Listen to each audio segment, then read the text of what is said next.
Okay, so I came up with a very creative title for these slides for the rest of it. All I did was took the S that was at the end of Pharmacogenomics, who moved it into a new sentence and put studies. And so the nice thing about this is the latter part of 13 does, I think, a very good job of, with just a few big examples of genetic illnesses and treatments for those, explaining how specific mutations can result in adverse drug reactions or adverse drug responses.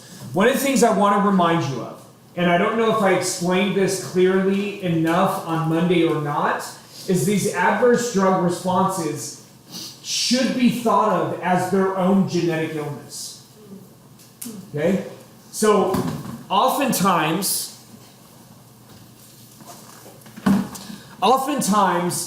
they are an adverse response to a treatment for a complex genetic disease. And so I think lost in that is the fact that your adverse drug response is itself a genetic illness. Now, it is a genetic illness that is environment dependent because it's an adverse response to a very specific environmental variable.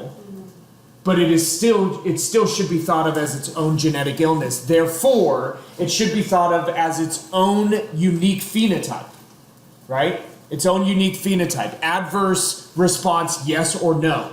And really, if you want to even give a third trait for that character, it could be normal response, it could be no response, or it could be adverse response. And no response is technically still an adverse response because it's other than intended response.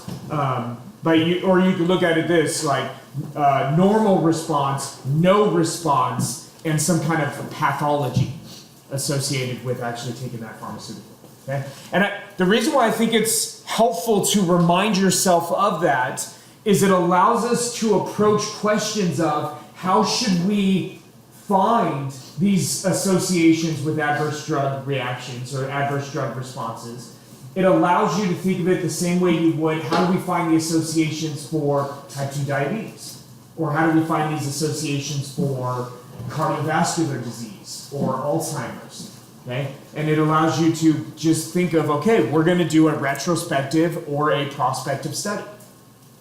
Okay? Or we're going to do a controlled experiment, although if you have a suspicion that there's a genetic component of adverse drug responses and you deliberately give your experimental group a drug that you think they may respond adversely to, there are some ethical concerns there, right?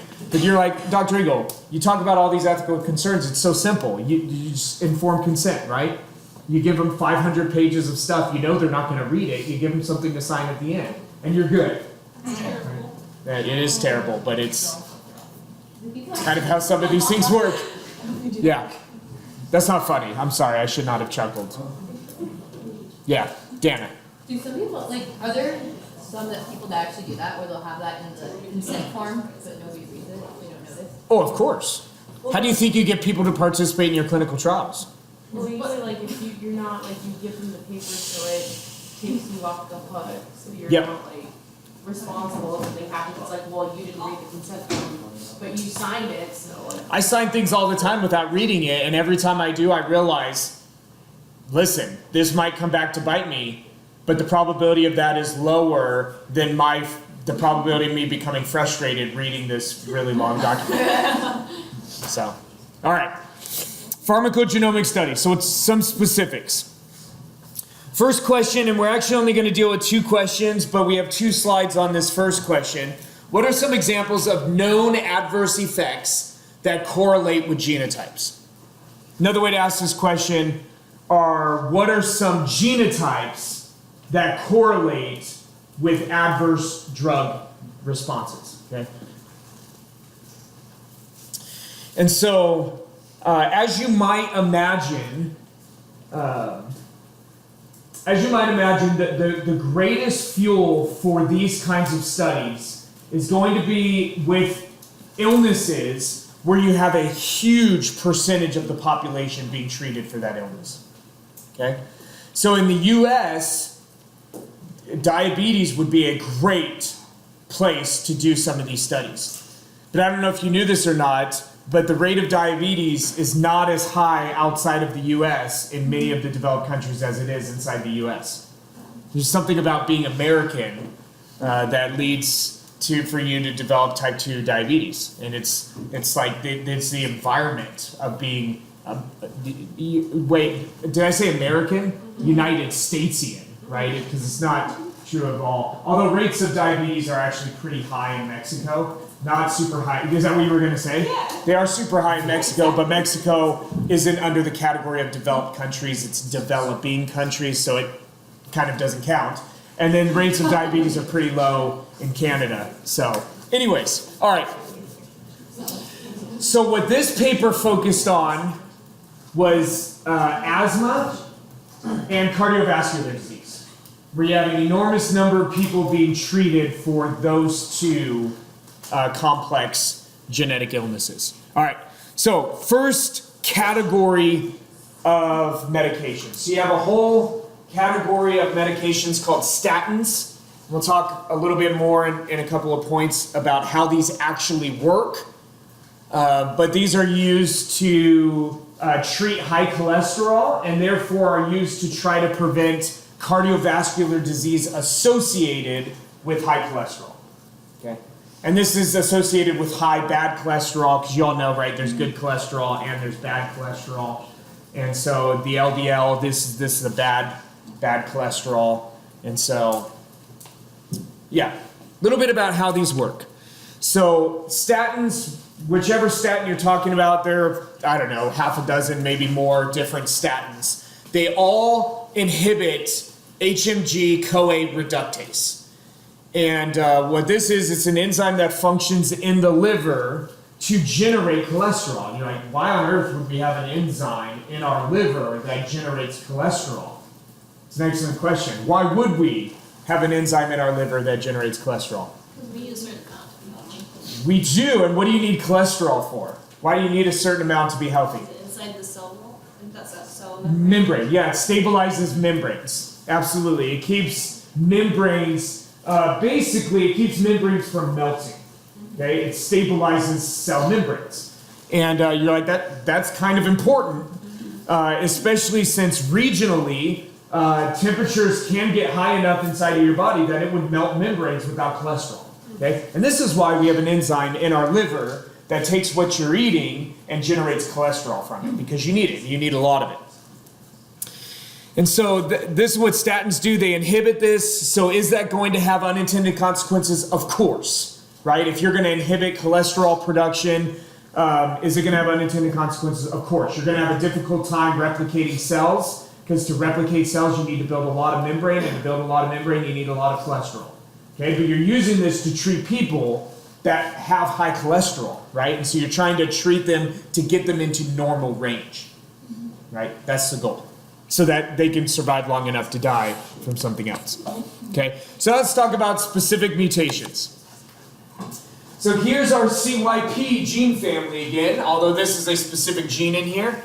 Mutations in CYP3A4, one of our CYP genes, correlates with a buildup of this specific statin, simvastatin.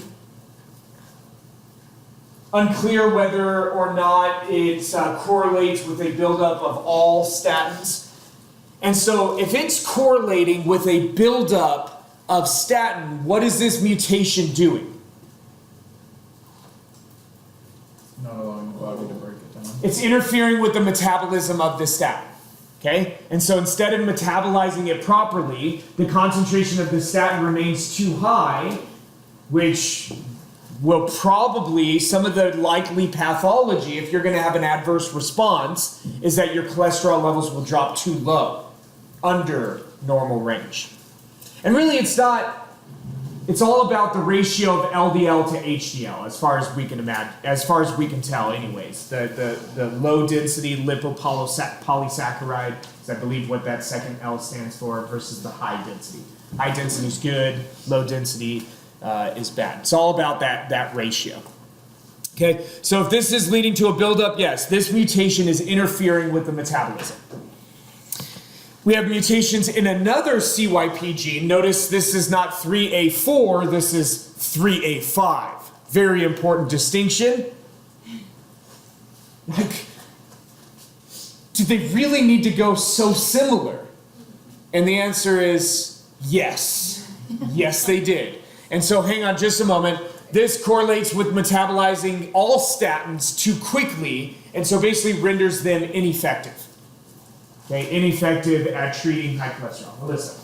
Sorry, so the 4 one, Yes. it's involved in metabolizing statin? All of the CYP genes are involved in metabolizing chemicals. Now they were designed they were designed to metabolize endogenous materials, things that are a natural metabolic, what is the term I'm looking for? Metabolic product of normal metabolism, but then they also will metabolize pharmaceuticals that we put into our body. And so this correlates with low levels of cholesterol, like too low?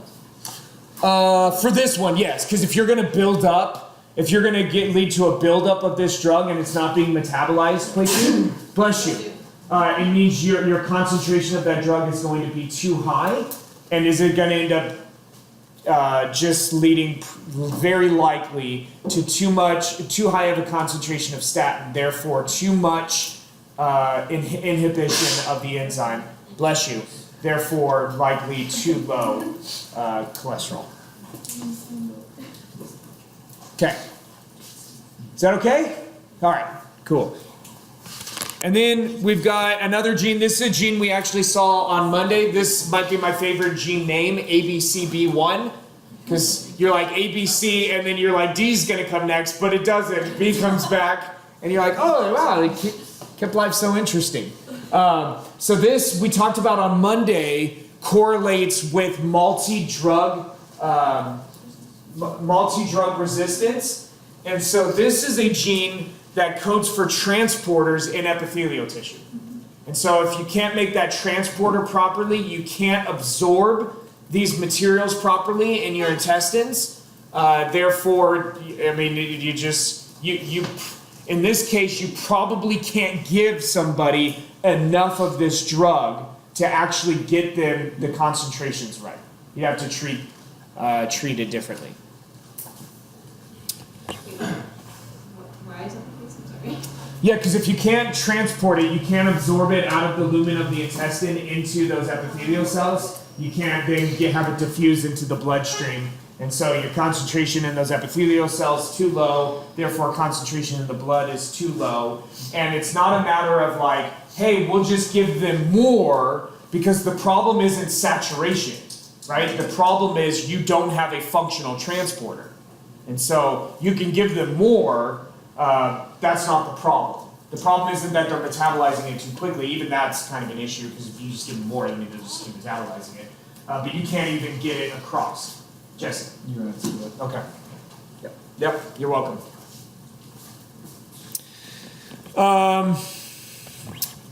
Two more genes, I think. Maybe three more, I don't know. HMG-CR gene. And so this is the first one in which we have a mutation in a gene. This actually alters the enzyme, alters HMG-CoA. And so that's what this stands for, HMG-CoA reductase. This gene is named basically after the enzyme. And so mutations in here alter the enzyme and basically inhibit the statins from doing what they were designed to do, because the enzyme's different. Now, if that mutation is a missense mutation but doesn't change the chemistry of the enzyme will still function normally, but it might be enough to where the statin now can't influence it. So the enzyme functions normally. You had a missense mutation, it changed one amino acid out for another, which didn't chemically, and if those two amino acids are chemically similar, it might make it to where that enzyme still functions properly, but now what that statin's been designed for may not work properly, because the target's different, but it behaves the same. Right? The target's different, but it behaves the same. And where this could become especially tricky is if the mutation is in an intron for this enzyme, and so it doesn't actually change the enzyme at all. It didn't change the amino acid into a chemically similar one, but what we're finding is that the introns of genes sometimes are transcribed as the whole unit and then never translated, and acts as a regulatory RNA for the expression of the gene. And so now what you can have is, it can be that like your protein can be completely unchanged. So it's functionally, it's a silent mutation, but the regulatory RNA is different. Therefore, you're changing the way in which you're expressing that gene, and either way, the statin may or may not have any kind of effect. But because this is dealing with how does the drug actually hit the target and what does it do there, now we're talking about pharmacodynamics and not pharmacokinetics. All of these here would probably fall under the umbrella of pharmacokinetics. This one, it's like, would we put that in pharmacokinetics, your ability to absorb it? Yeah, you would, because pharmacokinetics is dealing with how your body distributes, metabolizes, and excretes the pharmaceuticals. But this is now pharmacodynamics if you're altering the target protein. Make sense? Okay, cool. And then, there were only two more. Mutations in the LDLR gene. These mutations cause familiar hypercholesterolemia. And it's a genetic illness in which you are constantly overproducing cholesterol. And so statins are going to impact this in various ways. And it really depends on the particular target of that. Not the particular target. Well, I guess, how does that specific statin target the HMG-CoA reductase enzyme? And so statins work a little bit too good. They work a little bit too well. They're also probably overprescribed, which is true of any pharmaceutical designed to treat a genetic illness. Because for most people, their high cholesterol, either one, is not really that big of an issue, or two, is diet driven. And so it'd probably be a better idea to change diet rather than actually inhibiting the function of an enzyme. And whenever you have that, when you have a particular pharmaceutical that most people are pretty confident that it's being overprescribed, it makes adverse responses more likely. Because even if they're rare, but you're giving the drug to more people, now that rare occurrence becomes very common, right? It's like the probability of being struck by lightning is very low, but if you get 7 million people out in a thunderstorm, somebody's getting struck by lightning, right? That was a great analogy. The tree in my front yard got struck by lightning, and it forever etched a image in my mind to provide evidence in support of why I should never go outside in a thunderstorm. That tree exploded in my front yard. And then I had this image of myself exploding and being hit by a lightning bolt, which I'm pretty sure wouldn't happen, but it's enough to kind of just, change your life. And then I moved to Ohio, where there's a thunderstorm every other day for like 3 months of the year, and it was terrifying. Terrifying. So you saw it happen? I saw my tree get struck by lightning. Oh yeah. Yeah. But isn't doesn't statistical likelihood kind of comfort you sometimes? The statistical likelihood? Yeah, you're probably not going to die with that. I mean, I'm a rational human being, so I would say it should. But the thing about fears is they tend to be irrational, right? Most people that are afraid of spiders have no real reason to be afraid of spiders. Yeah, I am afraid of thunderstorms. I would actually say I do have that's a rational fear, even though the probability of my being struck by lightning is very low, unless I'm playing in a thunderstorm. You know, the nice thing is, this has nothing to do with our class, but I want to share this anyways. I go every summer. I go to Michigan, and I teach at a field station, and they have thunderstorms occasionally in the summer, but it's on a lake, and it's only the lake that actually gets hit by lightning.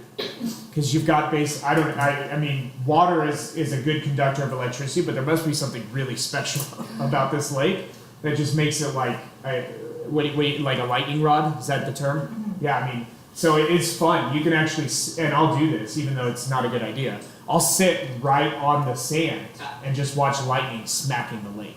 And it's so cool. Even though I'm out there, but I'm forcing myself to face my fears. You know, it's like going to a little spider exhibit and holding a spider when you're terrified of spiders. You know, it's all an effort to overcome my fears. Okay, same question. New drugs. I believe this is pronounced clopidogrel. I had this this morning, clopidogrel, but I have no idea. I tried to find some videos. I don't think this is commonly prescribed in the US, but this book was written by, is it Swedish? Swedish scientists? I don't even remember.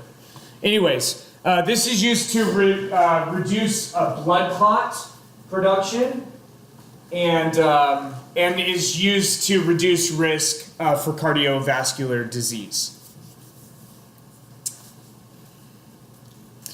And so mutations, oh, looky here. We've got another CYP gene, CYP2C19. There are some mutations in this gene that actually correlate with specific pathology. Myopathy, damage to the heart tissue. And so what we're dealing here, if we're dealing with actual pathology as our adverse drug response, what is that an indication that this mutation in this gene is doing? Increasing or decreasing the metabolism of this drug?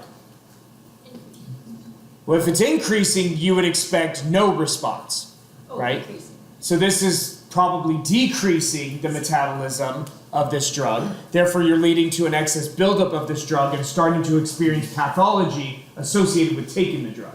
This isn't like myopathy because you're not taking the drug, therefore you're experiencing the pathology that the drug is trying to prevent. This is extra pathology, which again is usually an indication that we're metabolizing the drug too slowly, and so we're exacerbating the toxic effects of the drug, increasing toxicity.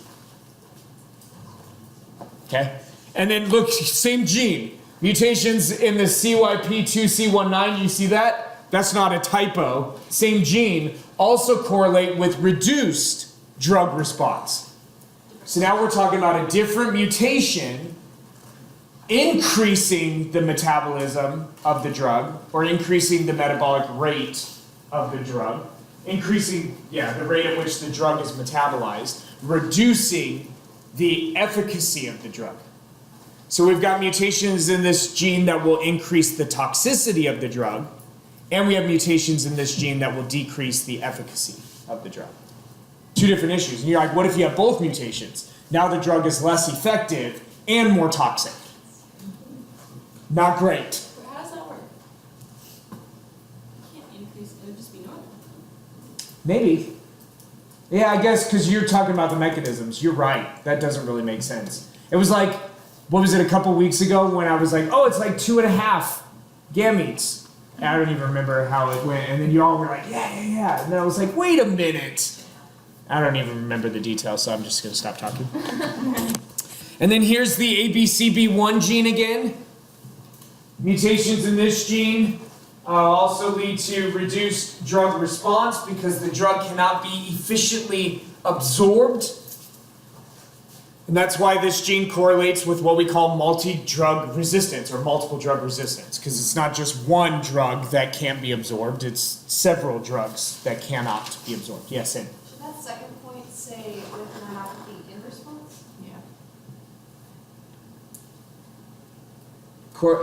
This point?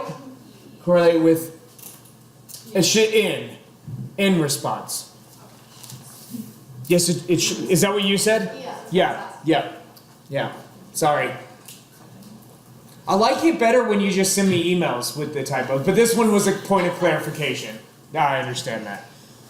Yeah. What was the term you said was, this gene was associated with like the multiple drug? Multiple drug resistance. Yeah. Okay, last category of drugs. Last category, because if you're like, man, this is a lot of examples, how are we supposed to remember all this? This is the last one. Oh, and I have decided that you do need to be able to anticipate having to match mutations with specific responses on the final. But I will limit it. I will basically give you the key things that you need to know when I write the study guide. Because otherwise there's like 50 of them. And 50, I guess that's not that big of a number. That's a manageable number, but that's too big of a number. Yeah. For the final, could the study guide include all the questions that you might ask? Like, So you just want me to like write a study guide that's twice as big as the final, and then to say that every question you have on the final exam will come directly off of this, but you won't have all these questions? Just essays. Is that what you want? Just the essay? You don't want me to do that for the multiple choice and the matching? Can we get it a little early? So now you want me to write a final exam twice as long as what the final exam will be, and get it to you early.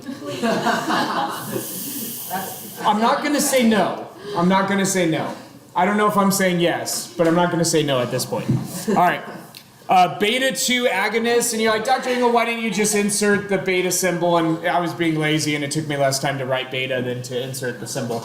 Beta 2 agonists, these are one of the pharmaceuticals that are used to treat asthma. There are 4 different categories of pharmaceuticals that are used to treat asthma because you can treat it in many different ways. You can inhibit receptors, you can inhibit the materials that are released by macrophages and other cells to elicit an inflammatory response. You can treat it by just constantly sending out a signal that says keep the vessels dilated, right? There are lots of different ways in which you can treat asthma. Asthma, in case you didn't know, it's broncho and vasodilation of the lungs. Yeah, anyways, it can be autoimmune. Asthma can be an autoimmune disease, or it could be as a result to some other kind of allergy, or it could be a result of trauma. Anyways, so there's a specific mutation, or there's a specific gene, the ADRB2 gene. This is a gene we've seen before, but not for a little while. And at position 16, so this is the 16th amino acid, if that amino acid is an arginine, and if both copies of the gene the person has codes for arginine there, rather than a different amino acid, I don't remember what the other option is. It's either glutamine, or it's either glutamate, or maybe it's glutamate. I don't know. But anyways, if you've got arginine at that 16th position and you are homozygous for arginine there, you're going to have an adverse response to all beta 2 agonists. Okay. And here, the issue here is not a pharmacokinetic issue. It is a pharmacodynamic issue. It's a pharmacodynamic issue. Which means that this mutation is altering our target in some way. Okay? Altering our target in some way. All right? Right? Because pharmacokinetic is either altering the metabolism, the distribution, or the excretion of a pharmaceutical. If you're altering the target protein, it's pharmacodynamic. And if you're altering some other protein, it's idiosyncratic, right? If you're altering some other protein, that alters the expression, or you're altering the expression of a separate vector. All right? Any questions about these examples? We have one more slide, and it's completely different. It has nothing, it obviously has something to do with these examples, but is no longer examples. So, any questions, thoughts, things you feel like you should share with the group while we're in our safe space? I doubt you even feel safe in here. I wouldn't. So both copies of this gene are being expressed at the same time. Does that have to be homogeneous? You have to be homozygous for this. And so basically what that means is both your copies of that target are mutant. You have 2 mutant copies of the target. But what I'm saying is, like, in a normal person, both of them are working at the same time. Oh, yes. Okay. Very likely.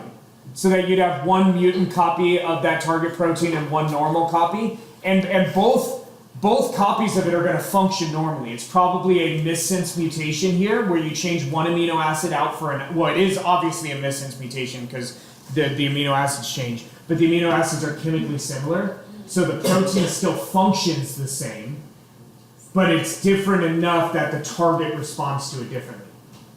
And so all of these, you remember, these are genetic illnesses that are environment dependent. So you only experience the pathology if you're using beta-2 agonists to treat your asthma. But there are 3 other ways in which you can treat asthma rather than this. So you could have a mutation that doesn't cause pathology unless you take. Correct. And that's how pretty much all of these have been so far. That these are mutations that there's no pathological issue with the mutation unless you take this specific pharmaceutical. Yeah. I actually had some wonderful ideas last night about some retrospective studies that somebody should do. And I'll share those with you next week, if I remember. All right, last question is, where do we go from here? So what do we do with all of this? So this chapter's been about pharmacogenomics. And you'll remember we talked about the basically 2 goals of pharmacogenomics. One is to develop better pharmaceuticals and develop more pharmaceuticals. And the other one is to become better at predicting when, or let's say if and when there will be an adverse drug response, right? Those are our 2 goals. So where do we go from here? Well, the first thing we need to do, we need to just develop a lot more really good quality prospective and retrospective studies. Now, most of our work on these drug interactions have been done using retrospective studies. And those are fine, just we know the challenges with retrospective studies. The challenges come with recruitment, and we know that we're a lot more likely to have a sampling bias. Okay? And so if we could develop some good prospective studies where we can follow families where we know there's a drug resistance and follow other families and figure out what other environmental factors are contributing it. Because if you'll remember on Monday, we talked about that genetics explains anywhere from 60 to 80% of adverse drug responses. So how do I want to phrase this? At minimum, 20% of adverse drug responses are environmentally induced. And we're not talking about like whether or not you get the drug, because that doesn't make any sense, right? You can't have an adverse effect without the drug.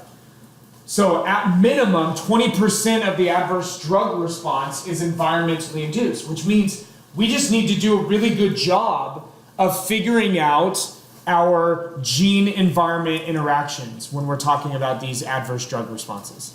And we need to do a much better job of getting rid of that idiosyncratic effects and figure out all of our gene-gene interactions, right? So we develop our targets better, right? So we're better able to anticipate all of the effects of hitting some target, right?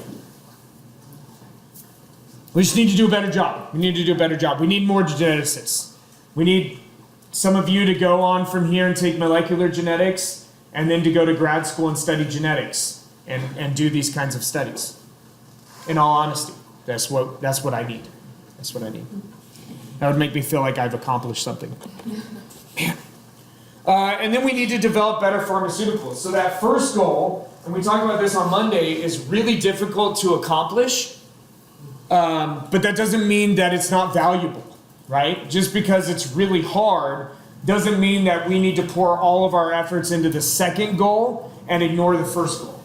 We need to just develop better pharmaceuticals that are more targeted, that are a little bit less like napalm and more like sniper rifle, Sorry if you were offended by my weapon analogy, but it was a good one. So, actually, I'm not sorry if you were offended. Yeah, it's no longer. I mean, yeah. I never really thought that this was a safe space. And the last thing we need to do is we need to really put building these decision-making groups. We need to really put this into action. We need to do a much better job of this. We need to do a much better job of getting the information that people need into their hands and having decisions made corporately. And I think these decision-making groups need to have healthcare professionals, but they really need to have geneticists and they need to have statisticians as well. Because geneticists are biologists, and one thing I know about biologists is they think they're a lot better at statistics than they really are. Myself included. I think I'm great at statistics, but I know I'm not. Makes sense? Yeah. I think I'm great, but I know I'm not. Yeah. That's good. That's a good way to phrase that. What's that? Yeah. A type 1 error? Yeah. Maybe. No, I always every time I reject the null hypothesis, I'm always like type 1 error. Like that's always at the forefront of my mind every time I reject the null. Like you're making a type 1 error because I just assume everything I do is wrong. Even though I feel like it's right, it's healthy to just assume it's wrong. Yeah. All right. Any questions? Like, is that really healthy? That sounds like leads to a horrible mental health. Yeah, Jesse. So when they give people these drugs, what they're thinking they're doing is that they're affecting every target cell, so that each cell that they're trying to target won't create the... Yeah, I mean, one of the things, yeah. So one of the things we need to do a much better job of is focusing our treatment a lot better, right? So if the target tissue of your treatment is the liver, I mean, we just need to do a better job of ensuring the pharmaceutical goes there and not anywhere else. Is that like a possibility to make it 100%? Yeah, you put a port in. Yeah. Put an internal port in that delivers it only to the liver. Yeah, I mean, you only want to do that with long-term treatment, right? You don't want to do that if it's like, you know, somebody's got a bladder infection and you're going to insert a port onto their bladder, right? It's probably not a great idea. Yeah. So if we made decision groups that include like genetics and statisticians and everything, wouldn't that make medical care a lot more expensive and like time consuming? Like it would take forever. In the short run, yes. Yeah, short term, yes, but long term, no, because it would reduce the frequency of things that become a major drain. And so that's where. So do more like preventative stuff? Yes. Mm-hmm. Oh, okay, that makes sense. Yes. So initially, yes, and in some areas, yes, it would be more expensive, but in the long run, it would be significantly less expensive. And there are some countries that are really good at doing this. And I don't know if y'all know this or not, but the United States spends twice as much per person on healthcare than the next highest country. Like we spend twice as much per person as the next highest country, and I don't know if we get a lot to show for it. Like I wouldn't say that you'd be like, oh cool, so like your average person in the United States should be healthier than your typical person from another developed country. And I think it's actually quite the opposite. And I think it's because a lot of developed countries, they do a much better job than we do of preventative healthcare. And they're also, people in the United States tend to be pretty stubborn and just be a little bit difficult to educate. Just, that's my personal opinion, because I are one. Yeah. Okay, so with other countries, if they haven't developed drugs, is it easier, the same, or harder to get that drug? Depends on the country. Yeah, it depends on the country. Because you're asking like how difficult is it to get it to market? Well, for them to take it if it's already marketed there and bring it to our country and try to have it marketed. Oh, it's not any easier. Okay. I mean, it'd be like starting from scratch. But if it already is on the market in another country, you can get it. Your insurance will not pay for it. But you can usually get it. If it's available in another country, you can get it legally, but your insurance is very likely not going to pay for it if it's not FDA approved. Insurance companies rarely pay for experimental treatment. And you're like, no, it's actually gone through clinical trials, like it's not experimental, but it's in the category of experimental treatments. Yeah. How hard is it to get it FDA approved and then on the market here? How hard is it to get it through FDA approval and on the market here? Oh, it's